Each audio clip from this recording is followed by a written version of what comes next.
இயேசுவின் மீது நம்பிக்கை வைக்க தூய ஆவியானவர் நம்மை தூண்டி எழுப்புவார்.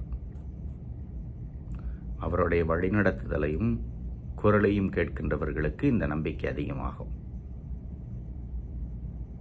சில சமயங்களிலே நமக்கு குணமோ நலமோ வரமோ தேவைப்படுகிற பொழுது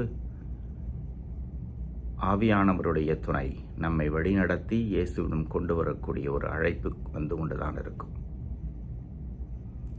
இன்றைய நற்செய்தி வாசகத்திலே இயேசுவின் ஆடையை தொட்டாலே குணம் கிடைக்கும் என்ற ஒரு சாதாரண எளிய நம்பிக்கையை அந்த பெண்ணுக்கு கடவுளை வரமாக கொடுத்திருக்கிறார். இயேசுவை தொந்தரவு செய்யவில்லை, இயேசுவிடம் வந்து மண்டியிட்டு அழவில்லை,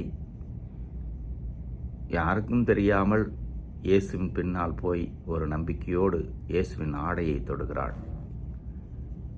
கடவுளுடைய வல்லமை இறங்கி வந்து அவருக்கு நலம் தருகிறது. இயேசுவும் அவருடைய நம்பிக்கையை விசுவாசத்தை பாராட்டி நலம் தருகிறார். கடவுளிடமிருந்து வருகின்ற எல்லா கொடைகளும் இப்படிப்பட்ட நம்பிக்கையால் நாமும் பெற்றுக்கொள்ள முடியும்.